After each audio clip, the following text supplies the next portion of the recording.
Bonjour Aurore Demont, vous êtes la présidente du Figaro Média. On est content de vous recevoir ce matin. On va évoquer avec vous ensemble justement comment vous travaillez les nouveaux formats au Figaro. Et puis Hicham Berrada, vous êtes General Manager d'eBuzzing Kids. On ne dit plus eBuzzing puisque vous êtes récemment marié avec Tids, qui est un acteur de la programmatique. Félicitations. Et puis, Laurent-Éric Lelay n'est pas avec nous ce matin, le président de TF1 Publicité. En revanche, il a souhaité être présent parmi nous d'une autre façon, plus interactive. On va le retrouver tout de suite sur une vidéo. Il va nous exposer justement sa vision des nouveaux formats chez TF1. On l'écoute tout de suite. On lance la vidéo.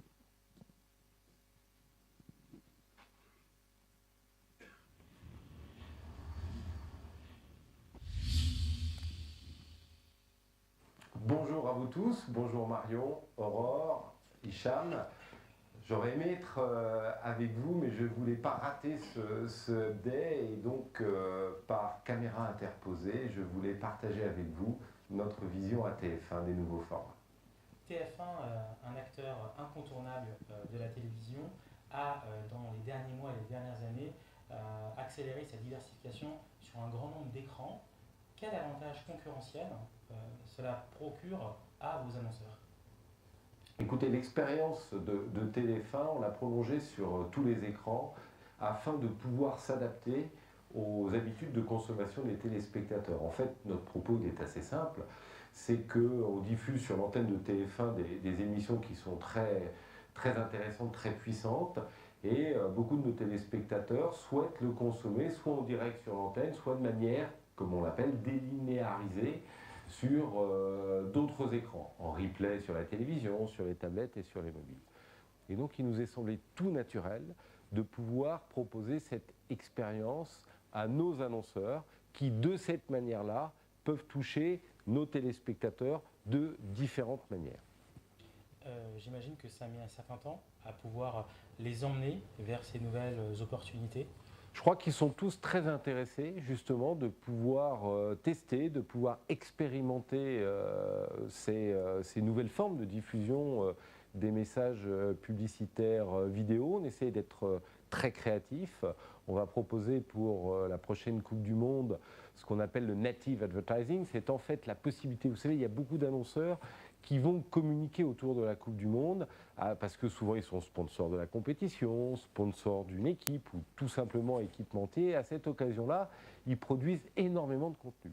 Et ce contenu, ils ont envie de le diffuser, ils ont envie de le partager, ils ont envie de le faire savoir.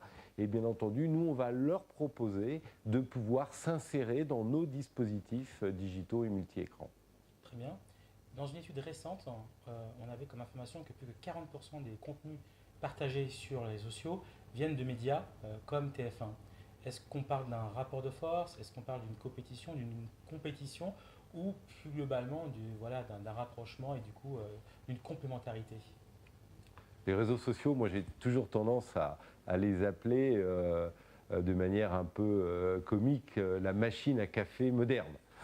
C'est vrai que ce sont des endroits où les téléspectateurs s'expriment assez librement. Donc de la même manière que dans la machine à café ancienne, ils avaient tendance à parler beaucoup de télévision, dans la machine à café moderne, ils continuent à parler de télévision. Donc nous, on voit régulièrement s'afficher des records de tweets, par exemple, autour de nos émissions phares, comme The Voice, comme Danse avec les stars, comme les grands événements sportifs. Je pense que la Coupe du Monde fera également parler beaucoup d'elle. Donc pour nous, notre enjeu, il est tout simplement d'orchestrer ça et de mettre en place un certain nombre de dispositifs pour nos téléspectateurs et pour nos annonceurs afin de pouvoir contribuer de manière efficace au succès de nos marques et au succès de nos formats.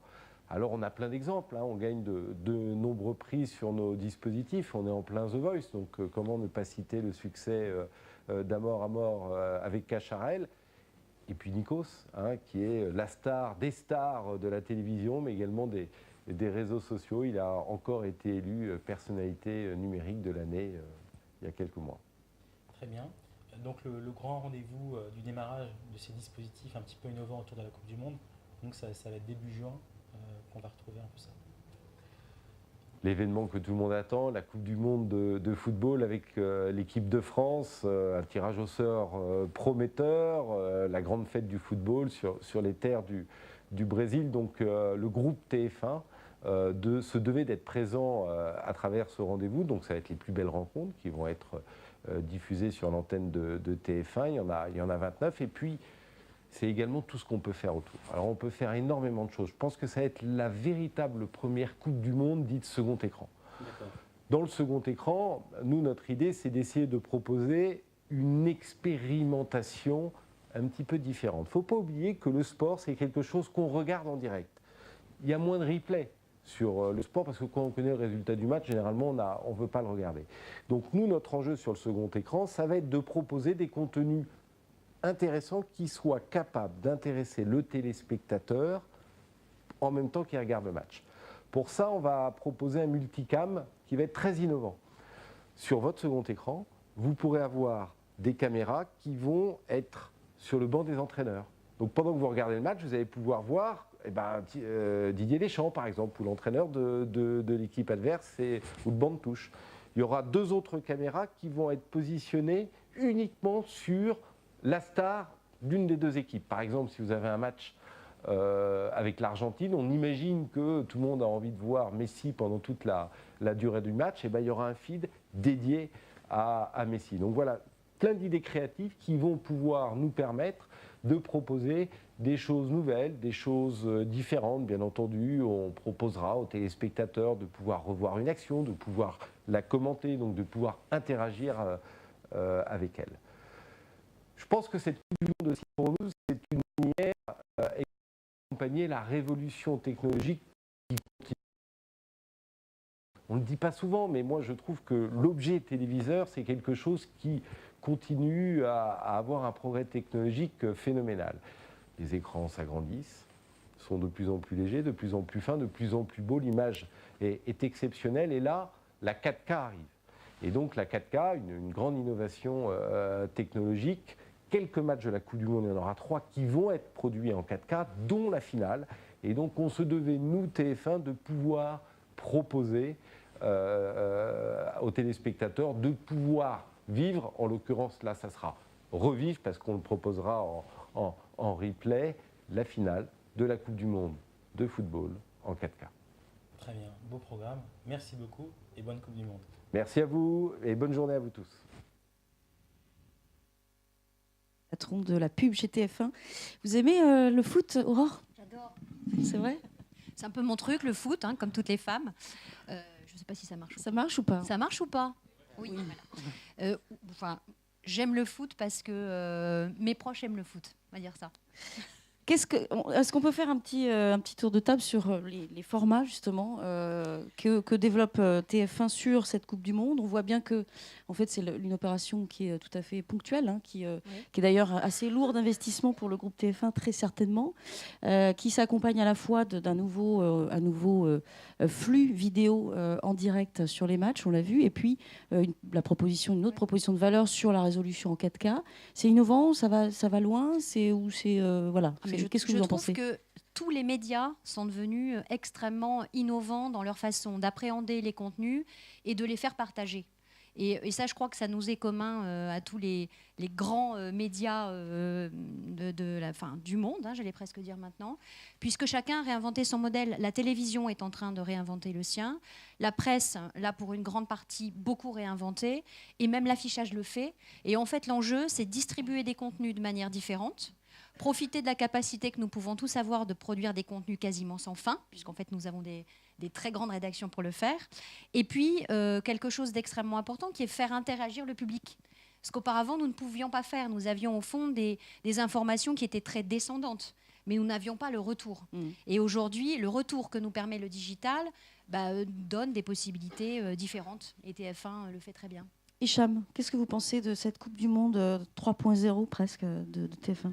Je pense que Laurent Eric a tout à fait résumé la situation. Ce qu'il faut mettre en avant, c'est leur capacité à s'adapter et à s'adapter à ce type d'événement. Alors effectivement, TF1 est un acteur très actif sur le digital, Mais quand on parle de retranscrire des matchs de la Coupe du Monde, effectivement, ce qui compte et ce qui est important, c'est le côté live et non pas le côté replay. Parce qu'effectivement, on ne va pas regarder un match de foot en connaissant le score. Et donc, ce qui est effectivement intéressant, c'est leur capacité à aller créer des outils qui permettent d'interagir, de live tweeter pendant qu'on regarde un match, de pouvoir échanger avec des amis, de pouvoir voir des choses que finalement on ne verra pas à la télévision.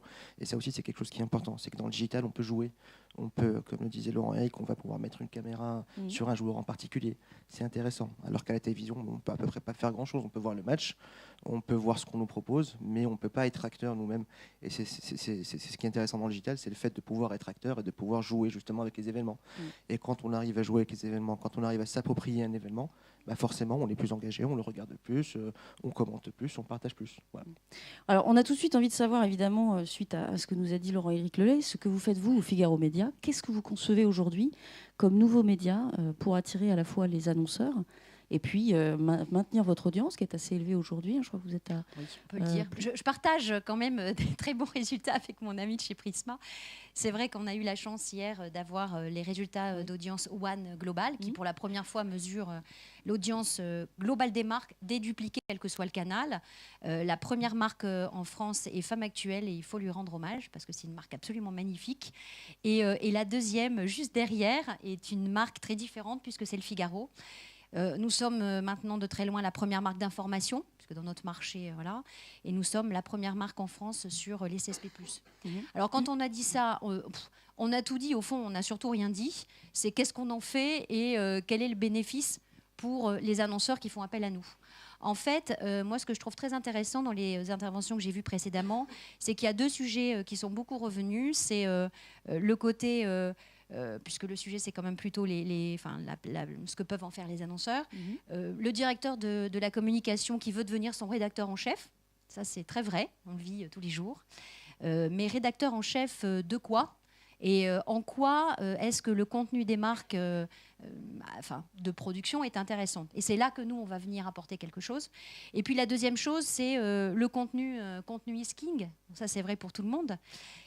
Nous, qu'est-ce qu'on a comme métier, en fait ? On a un métier qui est la production de contenu. Il y a quand même un très, très grand savoir-faire reconnu des groupes médias pour produire du contenu. Pourquoi ? Parce qu'au Figaro, il y a 500 journalistes. C'est la plus grande rédaction privée de France. La première étant le service public. On arrive juste derrière. Nous produisons l'intégralité de tous nos contenus. Ne faisons pas appel à des tiers extérieurs. Le deuxième métier que nous avons et que nous mettons au service des annonceurs que nous rencontrons, c'est adresser ces contenus. Parce qu'on a vu des exemples aujourd'hui qui sont très intéressants. D'ailleurs, moi, j'ai envie de travailler avec tout le monde. Ça montre à quel point notre métier a changé. Mais la capacité qu'ont les médias, c'est ensuite de pouvoir distribuer ces contenus. Et nous, aujourd'hui, les plateformes de distribution que nous avons, elles sont bien sûr print, nativement, mais aussi beaucoup digital et multicanal sur le digital. Aujourd'hui, le groupe Figaro Média, c'est 30 millions de contacts par mois, 60% de la population française. Donc oui, nous créons du contenu et nous avons la possibilité de le distribuer, ce qui fait aussi une différence très importante. Et puis le troisième point fort, je pense que nous avons, c'est la capacité d'engager ces contenus. Et c'est là qu'arrive la puissance de la marque. Parce que le métier aujourd'hui que l'on fait et qui change, c'est de transférer la relation qui existe entre notre marque média et nos lecteurs internautes avec le public de l'annonceur qui vient nous voir. Et au fond, l'enjeu pour la Société Générale, c'était comment est-ce qu'on fait pour que les potentiels clients de Société Générale aient confiance au travers de la confiance qu'ils ont déjà dans la marque Figaro. Oui, il y a une caution de marque finalement que vous et un lien, et une capacité aussi à faire agir. Donc, ce n'est pas tellement des nouveaux formats, ce sont des nouvelles mises en scène et c'est de la coproduction. Si on parle de la Société Générale, après on redonne la parole à Hicham. Expliquez-nous quel a été le dispositif. Alors, je ne sais pas si on peut juste revenir peut-être sur la slide que je voyais sur le dispositif. En fait, ce qui est intéressant, c'est le problème qu'avait la Société Générale. Pourquoi ils sont venus nous voir ? D'abord, c'était un pitch, donc c'est intéressant, parce qu'on voit qu'on est aussi en mode agence finalement. Et le problème de la Société Générale, c'était que le CLEM, c'est l'esprit d'équipe, c'est un CLEM qui a 3 ans. Comment on fait pour le renouveler et comment on fait pour le nourrir ? Eh bien, nous, c'est là qu'on agit, puisqu'il y a plusieurs thématiques qui sont abordées. Et l'idée, c'était d'apporter du contenu, de créer du contenu et de mettre en scène le contenu de la Société Générale. Donc, deux biais. D'abord, qu'est-ce qu'on peut dire d'intéressant? Et c'est là que la rédaction intervient. Donc, on a produit, c'était une opération sur 4 mois. Tous les jours, on mettait des articles en ligne et de la vidéo. Et le thème était « Faisons intervenir des gens qui ont l'esprit d'équipe dans des métiers et des univers différents, aussi bien celui de l'économie que celui du sport, que celui de la culture. » Voilà, donc on prenait tous les territoires de la Société Générale. C'est là que l'aspect journalistique est important, parce qu'on a utilisé le réseau du Figaro pour trouver ces leaders d'opinion qui avaient fait quelque chose, pour les interviewer, pour les filmer et pour mettre en scène cette information qui est intéressante au-delà de la Société Générale. Mais la Société Générale vend aussi des produits. Donc il y avait une deuxième mise en scène qui était beaucoup plus dans les canaux traditionnels du média. Donc là, si je comprends bien, concrètement, c'est un pôle dédié au Figaro une plateforme qui a travaillé sur ces sujets-là. Alors, et développé, qui a déroulé le contenu. Des pôles, parce qu'il y a plusieurs métiers qui rentrent en scène. Le métier de production de vidéo, le métier d'interview, le métier aussi de production sur la presse, mais un point d'entrée. Et puis une très grande collaboration avec effectivement un directeur de la com qui était devenu rédacteur en chef du projet pour créer une plateforme dédiée et quelque part un portail Société Générale asilé au sein du portail Figaro. Portail Figaro. Hicham, un petit mot là sur une campagne comme celle-ci. Comment est-ce que vous, en tant qu'ad network, vous percevez cette puissance d'audience que les annonceurs viennent chercher au Figaro? Alors, nous, on a une phrase qu'on répète souvent chez nous, c'est « The content is king and the distribution is queen ». C'est-à-dire que pour nous, effectivement, le contenu est extrêmement important, mais un contenu important nécessite d'avoir une distribution qui soit une distribution de qualité pour que justement ce contenu puisse être visible, qu'il puisse être lu, vu, partagé, commenté, etc. Donc effectivement, voir le Figaro qui prend un dispositif de ce genre de A jusqu'à Z, c'est-à-dire la création du contenu, le suivi avec la marque, la diffusion sur le site du Figaro, je pense que c'est quelque chose qui est vraiment très important. Et une marque aujourd'hui, quand elle travaille des dispositifs de ce genre, elle ne peut pas se permettre de faire créer un contenu d'une part et de l'autre côté se dire bon, on va espérer que ça va marcher tout seul. Donc effectivement, ça nous paraît extrêmement important. Alors nous, chez eBuzzing, on a une vision un peu différente puisque nous, on n'est pas média aujourd'hui. Donc on est de l'autre côté de la barrière. Aujourd'hui, eBuzzing and Tids, on a pour métier de pouvoir permettre aux marques de diffuser leur contenu vidéo dans le monde entier, dans différents environnements, que ce soit sur des environnements sociaux, donc sur Facebook, Twitter, dans des blogs, etc., ou que ce soit dans des environnements plutôt marques médias. En vulgarisant, on dit souvent de vous que vous êtes le Criteo de la vidéo. Alors c'est une belle comparaison et on en est ravis. Et puis ça s'explique principalement par notre côté et notre ADN qui est très techno. Aujourd'hui, sur 300 personnes chez eBuzzing, on a plus de 100 personnes qui sont dédiées à la R&D. Et l'idée de la fusion avec Tids, c'était effectivement de pouvoir avoir une puissance technologique encore plus importante. Parce qu'aujourd'hui, eBuzzing and Tids, on intervient à plusieurs niveaux. On intervient du côté annonceur, agence, en leur fournissant une technologie d'ad serving qui leur permet de gérer justement la diffusion des vidéos. On propose et on a créé le premier SSP au monde qui est principalement axé sur les formats vidéo outstream, même s'il ne fait pas que de l'outstream, mais il est principalement axé sur les formats outstream. On équipe aujourd'hui à peu près les 10-15 plus grands médias dans le monde entier, que ce soit le New York Times, que ce soit le Nikkei au Japon, The Guardian et d'autres acteurs en France, le Figaro sur une partie de la techno, etc. Donc aujourd'hui, en plus de tout ça, donc d'un côté, on fournit une techno aux agences pour gérer des vidéos, de l'autre, on fournit aux publishers une techno et un SSP pour gérer leur inventaire et yielder sur leur inventaire vidéo. Et en plus de ça, au milieu, on travaille avec eux en leur fournissant des campagnes vidéo, puisque c'est également notre métier, et qu'on génère plusieurs dizaines de milliers de campagnes par an. Donc alors justement, la vidéo, tout le monde sait qu'aujourd'hui c'est un format qui ne cesse d'être à la fois innovant, en recherche tout le temps de nouveaux contenus finalement intégrés. Et pourtant, les internautes ou les mobinautes ne sont pas super réceptifs. Je pense à des pré-rolls un peu trop intrusifs. Qu'est-ce qu'on développe aujourd'hui de votre côté comme du vôtre sur des formats vidéo plus interactifs, plus voilà, ou en native advertising qui soit un peu plus déjà on voit qu'on a un peu plus quand même des publics extrêmement captifs. Nous sommes passés en un an de 4 millions de vidéos vues par mois à 13 millions, avec un objectif de 20 millions à un an. Nous mettons en ligne maintenant 80 vidéos par jour. Donc on devient un acteur majeur de la vidéo, puisqu'on a créé même un portail Figaro TV. Donc on voit qu'on a un public qui est très captif. Donc l'enjeu, c'est toujours comment est-ce qu'on fait pour garder notre public et en même temps, parce que nous sommes aussi dans des enjeux de monétisation, pouvoir en faire profiter les annonceurs. D'abord, ça dépend par quel canal ils le consomment. C'est-à-dire s'ils sont sur le web, sur le mobile ou sur la tablette, la mise en scène n'est pas la même. Ça dépend aussi ce qu'ils consomment. C'est-à-dire que s'ils consomment une émission comme Figaro Scan, qui va durer plusieurs minutes, avec une grande interview d'un homme politique ou d'un grand industriel, il va accepter un format finalement proche de la télé en pré-roll. Si ce qu'il vient y chercher, c'est un espèce de zapping de la veille, forcément, il ne va pas accepter d'avoir plus de pubs que de contenu éditorial. Donc, on travaille beaucoup sur les formats vidéo. Et en fait, c'est beaucoup, comme toujours sur le digital, du test and learn. Où sont les points de rupture?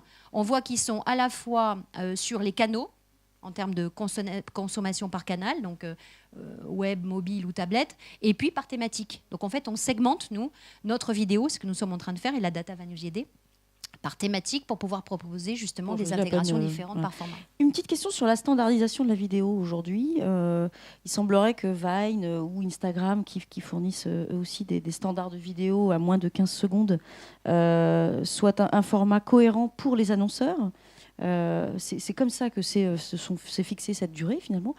Est-ce qu'aujourd'hui, sur du pré-roll, in-stream ou out-stream, on a une standardisation en France ou en Europe, ou même ailleurs, peut-être aux États-Unis, vous le savez sans doute, sur le marché américain aussi. Voilà. Quid du format? Est-ce qu'il y a des formats types aujourd'hui qui fonctionnent, ou est-ce qu'il faut faire évoluer un peu les durées? Alors, une petite précision, nous aujourd'hui, on est donc chez eBuzzing Analytics, on est vraiment spécialisé dans la vidéo. On ne fait que de la vidéo, c'est notre métier à 100%. Et aujourd'hui, nous, on aime diviser le marché de la vidéo en deux parties. Une partie qu'on appelle in-stream, donc avec des pré-rolls, où avant de proposer une vidéo publicitaire, il faut qu'il y ait un contenu vidéo avant. Et donc ça, c'est le métier du Figaro, par exemple, et d'autres acteurs, et qui viennent en complémentarité de ce qu'on fait nous chez eBuzzing, à savoir, on travaille principalement des formats outstream, à savoir des formats qui vivent par eux-mêmes et qui n'ont pas besoin d'un contenu justement vidéo avant pour exister. Si on reprend les chiffres de Comscore, aujourd'hui, la consommation vidéo Internet dans le monde se fait environ à 50% sur l'in-stream et 50% sur l'outstream. C'est pour ça qu'on est complémentaire avec un bon nombre d'acteurs.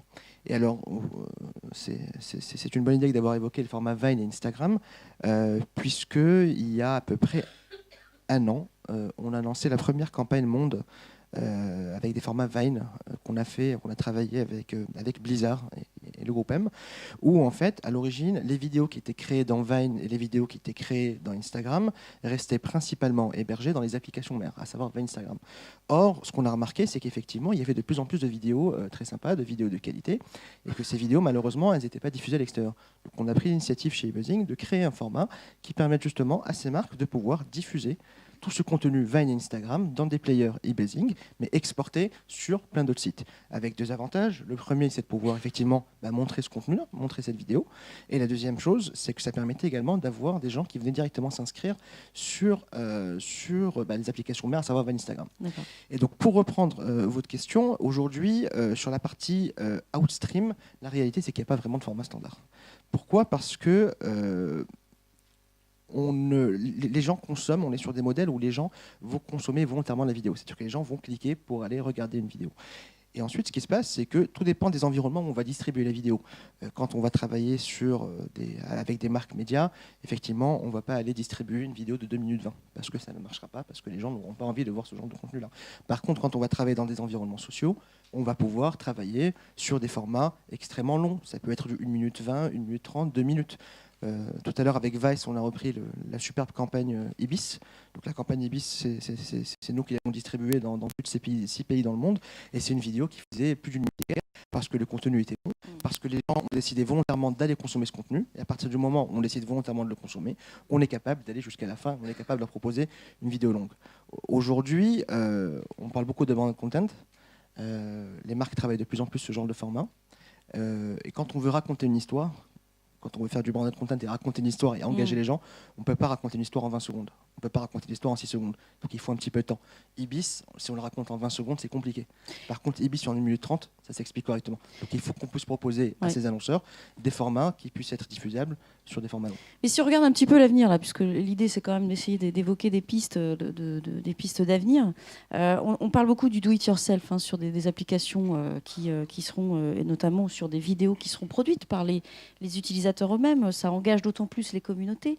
Aujourd'hui, on n'a pas forcément envie de consommer comme on consommait hier la vidéo en mettant les choses dans la bouche et point barre. Aujourd'hui, c'est sans doute les applications de nouvelles générations qui vont permettre à vos lecteurs ou à vos cibles, à vous, de pouvoir s'exprimer d'une façon ou d'une autre et du coup de s'engager.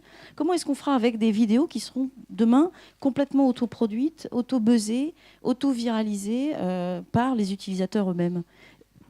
Alors aujourd'hui, en tout cas en reprenant l'activité d'e-buzzing, on travaille principalement donc avec des marques. Enfin, principalement, on ne travaille qu'avec des marques. Et aujourd'hui, la majorité du contenu, 100% du contenu qui est créé, c'est du contenu qui est créé par la marque.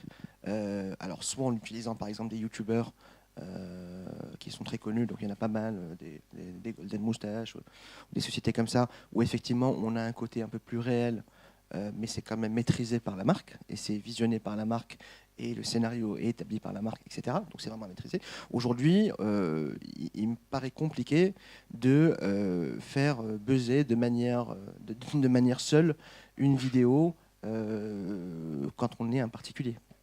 C'est vraiment compliqué. Vous êtes d'accord avec ça, Aurore? Je peux être que d'accord, parce que je vois pas en fait... ce qui doit à chaque fois driver tout ça, c'est quel est l'intérêt pour le consommateur? Quel est l'intérêt d'exposer à des millions d'exemplaires quelqu'un qui fait un gâteau au chocolat? Il n'y en a pas. Quelqu'un qui saute en parachute, peut-être que non plus. Par contre, on voit que certaines marques, souvent c'est porté par des marques parce qu'il faut des moyens, quand elles font des choses exceptionnelles, même avec des particuliers, là ça marche. Donc là pour le coup, je ne vois pas trop... Non, Par contre, il y a plein de choses à faire nous deux. Parce que là, quand nous produisons des vidéos pour la Société Générale, il y a pas mal de choses à faire pour que, comme nous sommes propriétaires de notre contenu, pour que la Société Générale tire vraiment pleinement la puissance de ce qu'on peut produire pour eux en travaillant justement avec toi pour le mettre en scène à des plus grands... Je vous propose d'aller prendre un petit café juste après. On en serait ravis. Mais l'idée, c'est vraiment ça. L'idée d'e-buzzing à l'origine, c'est de pouvoir ravir les trois parties. C'est-à-dire, d'un côté, les marques et les clients en leur proposant des formats qui sont des formats non standards et qui sont des formats visibles. De ravir les utilisateurs en leur proposant des formats qu'ils peuvent choisir eux-mêmes. Et puis surtout, de ravir nos publishers avec qui on travaille au quotidien en leur proposant des formats qui vont leur permettre justement de pouvoir générer des revenus supplémentaires et des revenus incrémentaux sur des espaces qui n'étaient pas utilisés avant. Donc c'est vraiment ça. Il y a un vrai sujet, c'est le sujet de l'efficacité qui est très connu de tous les médias. Je vois Xavier Lam, on en parle beaucoup.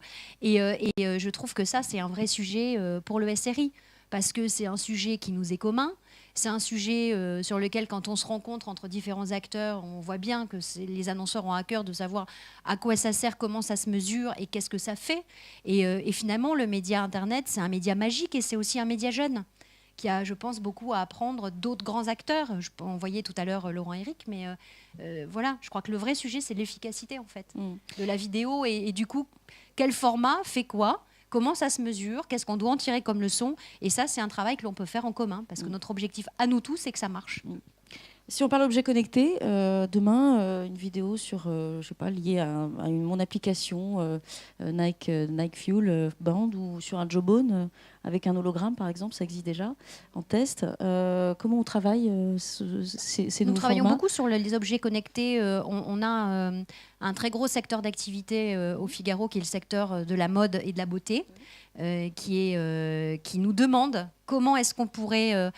insérer du contenu, parce qu'en fait leur sujet c'est ça, c'est comment je fais pour produire mon contenu, et mon contenu doit être valorisant pour la marque et intéressant. Et là le Figaro a un vrai savoir-faire. Et bien comment nous pouvons mettre ce contenu accessible dans des objets connectés. Donc on a pas mal travaillé sur des sujets, sur les miroirs connectés, sur ce le qu'a fait lien... France Télévisions d'ailleurs aussi, je crois.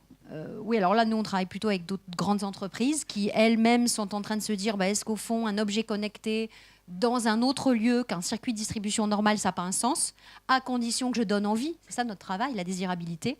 On travaille en ce moment sur des projets qu'on pourra révéler d'ailleurs au Digital Day du Figaro qui a lieu dans un mois et demi. D'accord, très bien. Et chez vous, alors, quid des objets connectés et du déploiement des campagnes chez eBuzzing aujourd'hui, on a pour volonté, c'est ce qu'on fait d'ailleurs, d'être présent sur tous les devices.